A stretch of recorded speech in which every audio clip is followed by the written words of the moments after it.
Bom dia, graça e paz. Quem está feliz com Jesus? Diga glória ao Pai, glória ao Filho, glória ao Espírito Santo.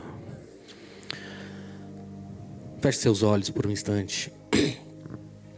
Senhor, aqui estou, mais uma vez no teu altar, com o coração aberto, para ser um instrumento para a tua igreja. Que o Senhor venha falar no profundo, Senhor. Que eles possam ser impactados, Senhor, pela tua palavra. Que teu Espírito Santo tenha liberdade em nosso meio. Em nome de Jesus. Amém? Queridos, essa mensagem de hoje, esse estudo, confesso para vocês que é uma resposta do que eu estava esperando, buscando em Deus. Tenho passado uns dias difíceis, no sentido de perdas de pessoas importantes, especiais, queridas. Nos últimos dias perdi 3 amigos, 3 conhecidos. E nesse momento a gente começa a refletir sobre a vida. E é nesses momentos que a gente começa a criar alguns porquês dentro de nós. Nossa, mas por que isso aconteceu? Por que Deus não livrou? Deus me deu a oportunidade de falar com 2 desses 3. Um foi no mesmo dia, outro assim que Deus tinha dado já um sinal de que alguma coisa estava errada. E a sensação é uma sensação de fracassados, de derrotados, que não perdeu a guerra, sabe? Você poderia ter feito melhor, mas não fez. Poderia ter insistido um pouco mais, mas achou que estava tudo bem. Porque a pessoa falou, não, está tudo bem, está tudo sob controle. Mas não estava.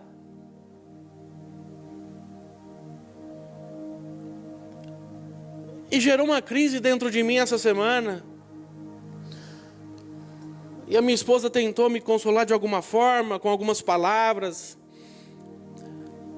Porque é difícil quando você vê alguém cheio de sonhos e projetos e de repente é ceifado num instante. E a gente fica muito sem entender o que está acontecendo. Mas Deus veio e o Espírito Santo falou ao meu coração. Porque a gente tem essa mania de falar quando as coisas, uma catástrofe acontece. Não, Deus está no controle. Era a vontade de Deus. E Deus falou no meu coração, não é a minha vontade. Isso é consequência de escolhas humanas. É o resultado, é o fruto das escolhas. Porque o meu plano, Deus dizia para mim, é bom, perfeito e agradável. Mas as nossas atitudes nos conduz por um caminho que muitas vezes não tem volta. Isso é difícil de entender. Isso é difícil da gente compreender. E Deus começou a ministrar no meu coração. E eu reservei aqui alguns tópicos para a gente abordar. Escolhas. Você é fruto das suas escolhas. Diga assim comigo, eu sou fruto das minhas escolhas. As minhas ações determinarão o meu futuro. É as suas ações que determinará aonde você vai chegar. Deus tem um plano lindo, maravilhoso para cada um de nós. Mas é a sua escolha querer viver esses sonhos de Deus ou viver os seus.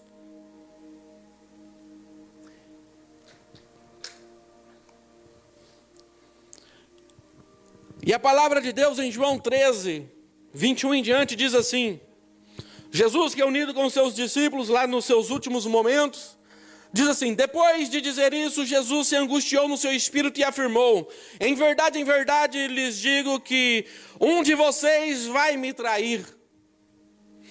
Então os discípulos olharam um para os outros sem saber quem era que ele se referia. Ao lado de Jesus estava reclinado um dos seus discípulos, a quem ele o amava, João. Simão Pedro fez um sinal para este, para que perguntasse quem Jesus se referia. Então João, reclinando-se o peito sobre Jesus, perguntou: Senhor, quem é? Jesus respondeu: aquele a quem eu der um pedaço de pão molhado. Então Jesus pegou o pão, um pedaço de pão, e tendo molhado, deu a Judas, filho de Simão Iscariotes. E depois que Judas recebeu o pedaço de pão, imediatamente Satanás entrou nele. Então Jesus disse: o que você pretende fazer, vai e faça. Os discípulos que estavam ali não entenderam nada, pensou que Jesus tinha dado uma ordem para Judas ir comprar alguma coisa, fazer uma boa ação. E Judas pegou esse pedaço de pão e logo saiu, já possuído. E a pergunta é: será que Judas nasceu com esse propósito de ser o traidor? Sim ou não? Não. Não.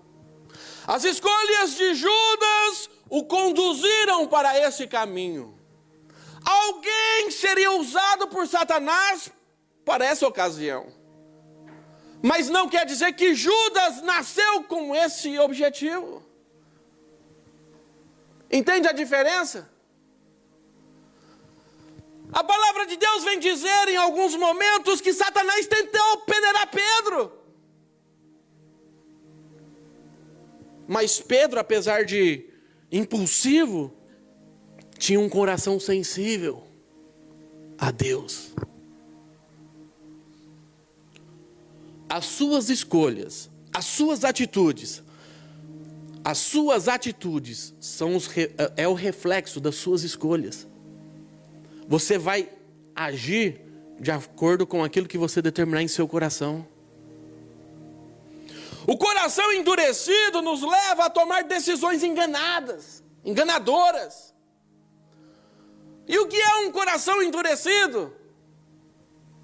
É quando uma pessoa se torna insensível.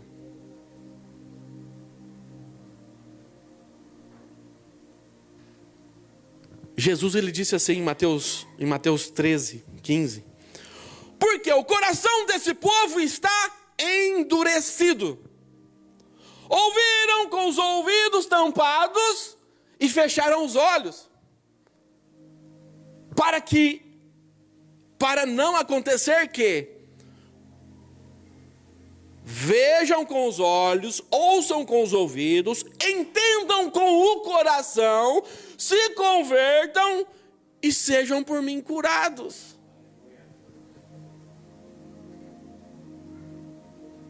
Um coração endurecido impede que a palavra entre e faça efeito. Um coração endurecido cega os olhos para que não veja o erro, as consequências.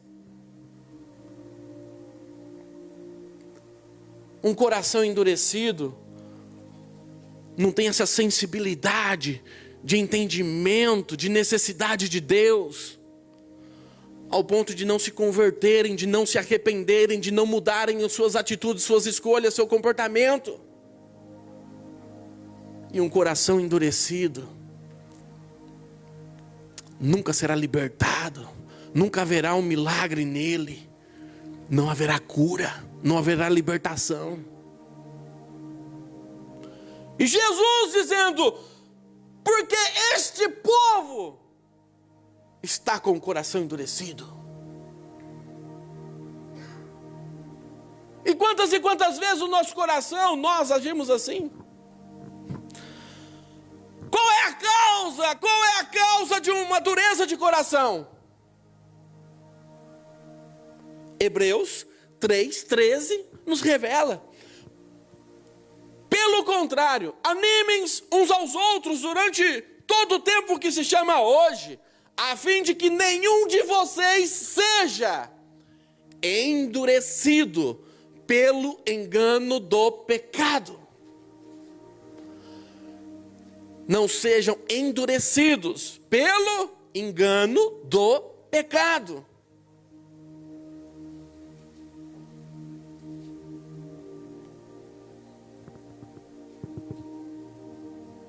O que endurece o coração do ser humano é o pecado. O pecado engana ele. Fantasia. O pecado nos afasta da presença de Deus. Coisas mínimas que a gente às vezes acha que não tem importância nenhuma, está afastando você de Deus. Você tem que entender uma coisa, que coisas naturais, coisas terrenas, são alimentadas de coisas terrenas, mas coisas espirituais são alimentadas por coisas espirituais. Como você quer ser uma pessoa espiritual, vivendo, comendo de coisas terrenas? Como você vai crescer, se solidificar espiritualmente? Se alimentando de coisas naturais?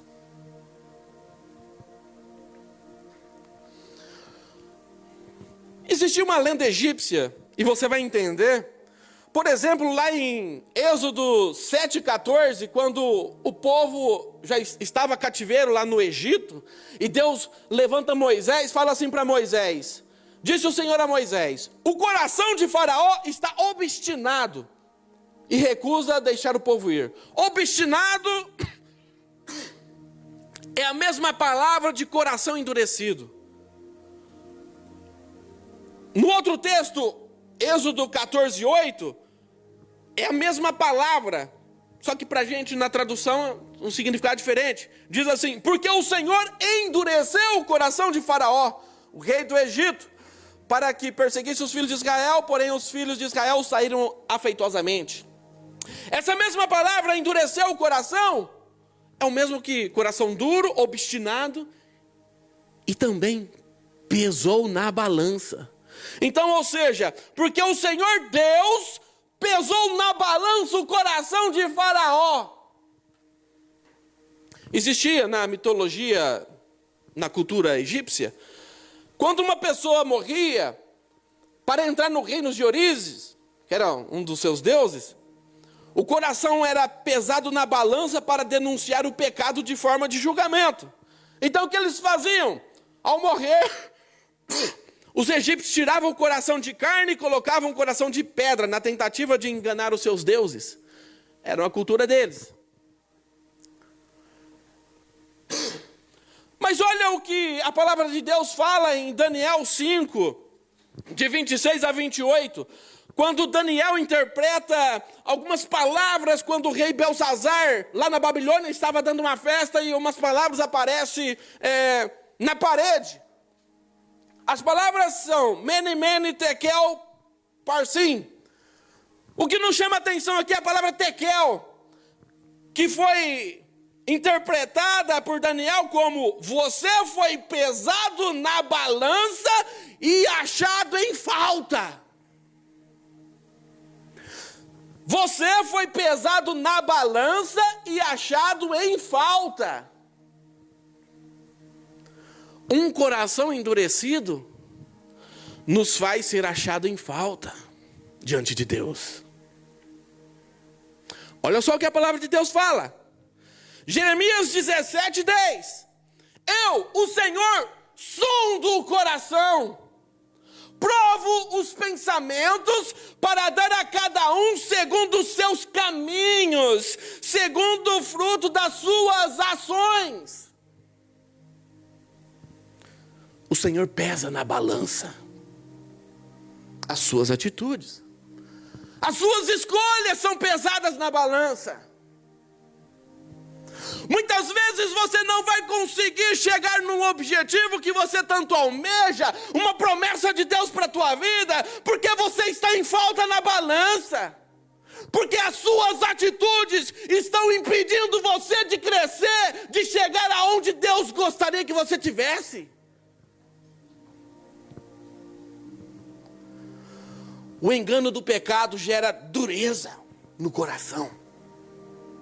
Tudo isso porque nós temos como hábitos algumas coisas que para muitos são coisas normais do dia a dia, mas essas atitudes, essas pequenas atitudes, estão impedindo o mover de Deus sobre a sua vida, sobre a tua casa. E a pergunta é: até quando você vai ser enganado por si mesmo? Até quando você ficará sendo enganado por você mesmo?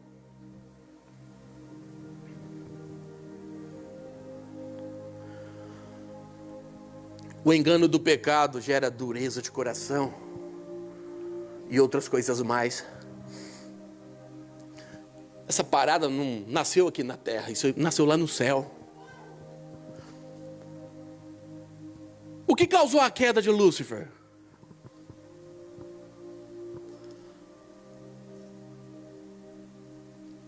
A palavra do Senhor em Isaías 14 dá uma referência, versículo 13 e 14. Pensava assim, uma revelação sobre Lúcifer: subirei aos céus, subirei, ação, exaltarei, verbo de ação, atitude, exaltarei meu trono acima das estrelas e me assentarei, ação de novo, no monte da congregação, nas extremidades do norte. Subirei aos céus, subirei acima das mais altas nuvens, ação, atitude, e serei semelhante, igual ao Altíssimo. Escolhas, atitudes de um camarada que foi feito diferente. Deus, quando, segundo a teologia um pouco mais aprofundado, quando foi criar os anjos, ele só disse: seja feito. E saiu milhares e milhares de anjos, tudo tal, mas Lúcifer parece que foi um pouco diferente. O cara era diferenciado. Ele era maestro nos céus, comandava o louvor, a adoração nos céus. Quando abria as asas, segundo os estudiosos, saía sons, né, como de harpa das suas asas. Escuta bem uma coisa. Ele foi criado diferenciado dos demais. E às vezes ser diferenciado pode gerar uma ganância, pode gerar uma prepotência.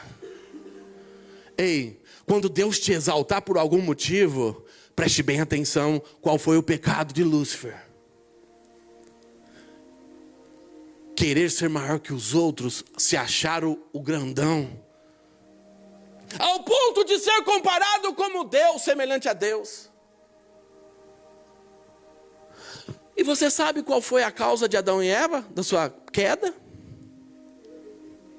Gênesis 3, 4 e 5. Então a serpente disse à mulher: é certamente que vocês não morrerão, porque Deus sabe que no dia em que deles comer do fruto, os olhos de vocês se abrirão, e como Deus, e igualmente a Deus, semelhante a Deus, vocês serão conhecedores do bem e do mal. Percebe? O mesmo sentimento de Lúcifer, a serpente, que estava materializada ali como Satanás também, usou a mesma questão dessa ganância, dessa prepotência de querer ser igual a Deus, e causou a queda do homem. Mas veja bem, Gênesis 1, 26, e façamos o homem a nossa imagem, a nossa semelhança. Imagem, Deus colocou em nós parte dele, os atributos morais, capacidade intelectual de comunicação. Semelhança, ser semelhante a Deus, é a capacidade e autonomia de escolhas, o livre-arbítrio, Deus não fez você como um robô, mas você tem essa capacidade de escolhas. Mas essa semelhança aqui é diferente dessa semelhança que foi feita da proposta de ser igual a Deus. Essa questão de ser igual a Deus aqui estava se referindo aos atributos de Deus pessoais. Existem os atributos pessoais e os atributos morais. Os atributos morais, Deus compartilha conosco, colocou em nós, que é amor, que é a benevolência, sabe? Essa parte de comunicação, de interação, esse sentimento, essa moral. Mas já os atributos pessoais só Deus possui, que Ele é o autor da vida, Ele é onisciente, onipotente, onipresente. Agora, aqui, a questão é que o ser humano não ficou contente somente com parte moral, ele queria a parte pessoal de Deus também. O ser humano nunca se contentará com o que tem.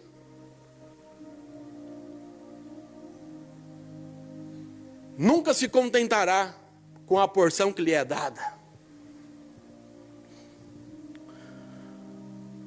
Mas Jesus sabia quem iria trair ele.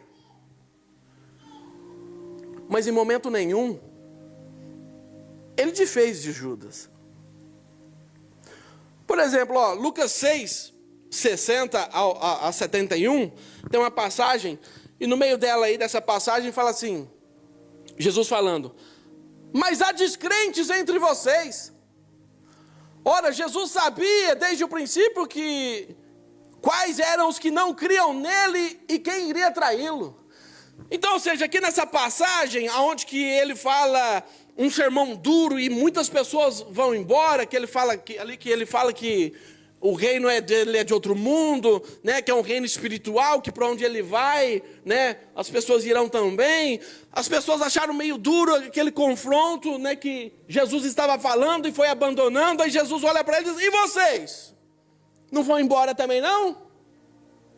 Porque Jesus sabia que muitos que foram embora não estavam acreditando em Jesus, mas dentre os 12, dentre os seus discípulos, também havia aqueles que não criam, que não estavam acreditando. E Judas era um deles. Eles esperavam uma pessoa que iria se levantar como um libertador terreno, não um libertador espiritual. Alguém queria livrar eles da garra de Roma e não libertar eles para viver uma vida eterna. A ideia, apesar de ter acompanhado os sinais e as maravilhas que Jesus fez durante todo o seu ministério, achava que Jesus sim era uma pessoa especial, mas nunca acharam ele como o salvador da humanidade. Por isso que havia muitos descrentes dentre os próprios discípulos, ao ponto de Tomé, depois de ressuscitar, só acredito vendo, mano. E mais embaixo, ele vai falando, não é o fato que eu escolhi vocês, os 12, mas um de vocês é o diabo. Ele se referia a Judas, filho de Simão Iscariotes, porque este, sendo um dos 12, é quem havia de trair. Jesus sabia que ele iria trair, mas ele sabia por causa da dureza do coração, por causa das escolhas de Judas. Não que Judas tinha nascido com esse propósito, fique bem claro, porque senão Deus seria um Deus injusto. Ele cria pessoas, uns para o céu, outros para o inferno, seria um Deus injusto. Mas a perversidade vem por causa das escolhas. E para você entender melhor, o pecado, ele começa a jogar camada. Cada pecado que você comete vai jogando uma camada no seu coração. Seu coração é sensível em Deus, mas o pecado, aqueles hábitos, aquelas coisas que afastam de Deus, vai endurecendo o seu coração, ao ponto de a palavra não fazer mais efeito. A mesma coisa aos seus olhos, né? Você está vendo aqui as coisas na sua sensibilidade, firme em Deus, mas para de orar, para de ler a Bíblia. Começa a ouvir as músicas aí do mundão, começa a ficar entretido com outras coisas, esquecer das coisas espirituais, para você ver se a sua mente, em questão de dias, não será mudada. Por quê? Porque essas coisinhas, as coisas naturais, não estou falando de pecadão, não. Estou falando de coisas naturais, humanas. É só você parar de orar, jejuar, de ler a Bíblia, que os seus pensamentos serão mudados. E você vai começar a pensar em coisas materiais, coisas terrenas. Isso vai cauterizando a sua mente. Vai cauterizando a sua mente, cauterizando os seus olhos, como você tivesse aquela paradinha que usa em cavalo, sabe? Você já não consegue ver o que está acontecendo ao seu redor. Entende? É isso. O coração vai ficando endurecido. Já o pensamento já não será do pensamento do alto, mas pensamento de coisas naturais. Por isso que a palavra de Deus vem falando, existe uma luta diária dentro de nós. É a carne contra o espírito. Carne é os seus desejos naturais, mano. É natural do homem pender para as coisas humanas, naturais da terra. Mas por isso que o seu espírito precisa ser fortificado para você sobreviver a esses ataques naturais e desfrutar de algumas coisas espirituais. Não que Judas nasceu destinado a esse propósito, mas a dureza de seu coração levaria a fazer isso. O pecado detona o caráter. O pecado deforma o caráter. Por exemplo, na Bíblia está escrito assim, João 12,6. Ele disse isso porque não preocupava com os pobres, falando de Judas, mas porque era ladrão. E tendo a bolsa do dinheiro, tirava do que era colocado nela. Então, ou seja, deformidade de caráter. Judas era o tesoureiro e roubava. E no pensamento dele, Jesus seria quando Jesus começa a pregar, você é chegado o reino de Deus. Ele pensava que esse reino era um reino terreno, onde que Jesus iria acabar com o poder de Roma, e ele seria o rei, e Judas seria o seu tesoureiro. Então, o tesoureiro de um reino todo, muito dinheiro em sua mão. Está entendendo onde estava o coração de Judas? Em se beneficiar. Outra deformidade, ele se vendeu. Mateus 26, então um dos 12 chamados Judas Iscariotes foi falar com os principais sacerdotes e disse: quanto me pagarão para que eu entregue a vocês? E lhe pagaram 30 moedas de prata. E desse momento em diante, Judas buscava uma boa ocasião para entregar Jesus. Em 1 Coríntios 11, 23, Paulo vem dizendo assim: porque eu recebi do Senhor o que também entreguei. O Senhor Jesus, na noite em que foi traído, essa traição aconteceu primeiramente lá no céu. E essa é a especialidade do mundo das trevas, a traição. E essa traição veio com um beijo. A palavra do Senhor fala que ele combinou, porque eles vestiam tudo semelhante. Aquele que eu der um beijo em sua face. Ei, ninguém dá beijo na face de ninguém se não tiver uma intimidade. Aí essas traições não vêm de quem está de longe. Porque quem está de longe não te conhece, não se importa muito com você, mas é quem é de perto, quem é íntimo. É aí que vem a traição. E é aí que dói. E Jesus sabia, e mesmo assim não poderia fazer nada, porque o coração dele já estava obstinado a isso. E ele daria lugar a Satanás. Jesus era para Judas uma esperança terrena, de se libertar de Roma. E muitas vezes nós julgamos Judas, né? Mas vamos falar a verdade aqui, quantas vezes você vem na igreja com uma esperança terrena de que Deus faz um milagre na tua vida, que abre uma porta, que te enriqueça, que faça qualquer coisa terrena para você se beneficiar? Nós gostamos de julgar Judas, mas nós temos as mesmas atitudes. Ah, é errado? Não, não é. A palavra de Deus nos garante que não. Ela é bem clara. Se quiserdes, comereis o melhor dessa terra. Se hoje vocês escolherem a bênção e a maldição que eu coloco diante de vocês, as bênçãos correrão atrás de vocês. É a palavra de Deus, é promessa.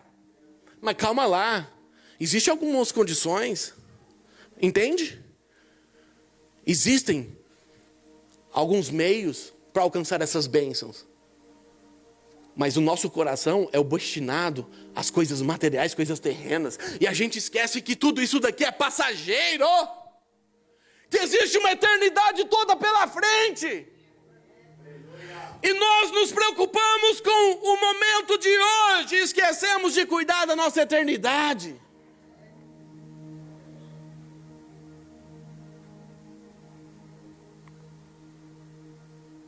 Jesus para Judas era a esperança terrena, como muitas vezes é a nossa. E não tem nada de errado nisso, tá? Ele cura sim. Ele salva também. Abre porta onde não tem porta. Ele abençoa, dá livramento, liberta. Top. Mas o objetivo principal da vida de Jesus Cristo é resgatar a humanidade que estava perdida. Buscai em primeiro lugar o reino de Deus, e as demais coisas vos serão. Pronto. O principal é o reino de Deus, o reino espiritual. E Deus vai te dar boas condições, estratégias para viver bem aqui na terra, no meio do caos. Jesus era para Judas a esperança política e libertadora contra Roma. E muitas vezes colocamos isso também no nosso coração, que Ele vai nos libertar de algumas coisas terrenas aqui. E a gente acha de Jesus como um amuleto. Infelizmente, nós seres humanos se apegamos em Deus somente na hora da tragédia, na hora da dificuldade, na hora que acabou as nossas forças. Porque enquanto tivermos forças, estamos agindo a nosso modo. Aí quando nos embananamos todo, aí lembramos e recorremos a Deus para nos livrar da atrapalhada que fizemos. É assim ou não é? Pois é.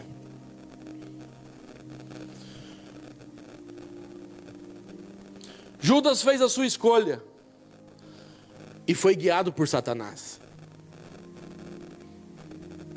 Mas Jesus também fez a sua escolha e foi guiado pelo Espírito Santo.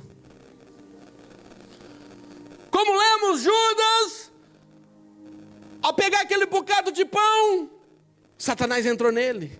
E Jesus disse para Judas, mas era falando diretamente para Satanás: o que você tem que fazer, vai e faça, depressa.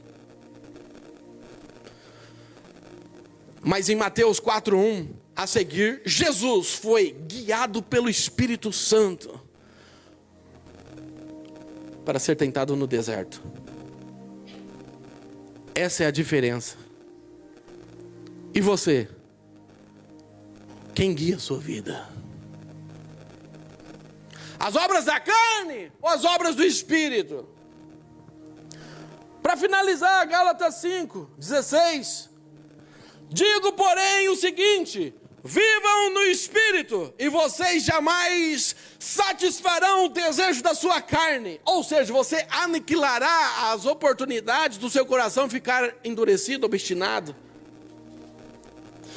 Porque a carne luta contra o Espírito e o Espírito luta contra a carne. Porque são opostos entre si, para que vocês não façam o que querem. Mas se são guiados pelo Espírito, vocês não estão debaixo mais da lei. Ora, a obra da carne são conhecidas como imoralidade sexual, impureza, libertinagem, idolatria, feitiçaria, inimizade, rixas, ciúmes, iras, discórdias, divisões, facções, invejas, bebedeiras, orgias e coisas semelhantes a essa. Declaro a vocês, como antes já vos preveni, que os que praticam tais coisas não herdarão o reino dos céus. Obras da carne, coisas naturais do homem. coisas naturais do homem, esse tipo de atitude.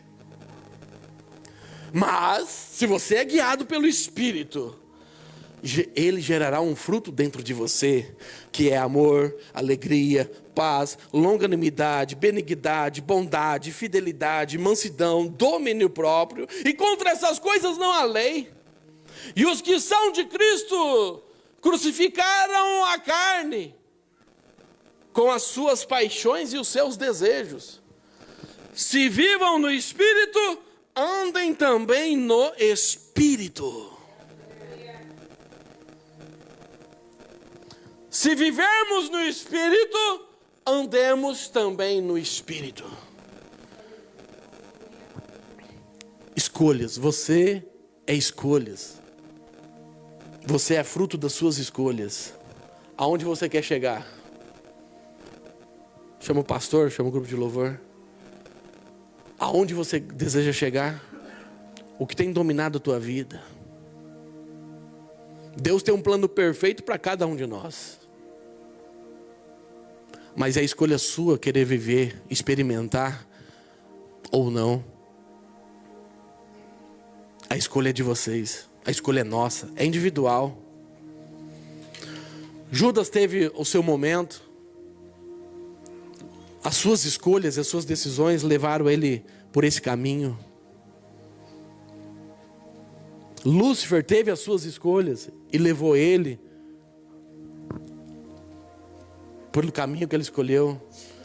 Adão e Eva tiveram essa oportunidade e também fez as suas escolhas. Todos esses escolheram segundo o teu coração, a ganância do coração. Mas Jesus foi diferente. Ele veio e escolheu se entregar por amor, para um resgate. E devido à escolha dele, ele abriu o portal dos céus para nós. E a palavra de Deus, João 3,16, porque Deus amou o mundo de tal maneira que por escolha entregou seu Filho Jesus, que por escolha se entregou. Nos deu a oportunidade para todo aquele que nele crê. Escolha, é uma escolha. Não pereça, mas tenha vida eterna. A escolha é tua em nome de Jesus.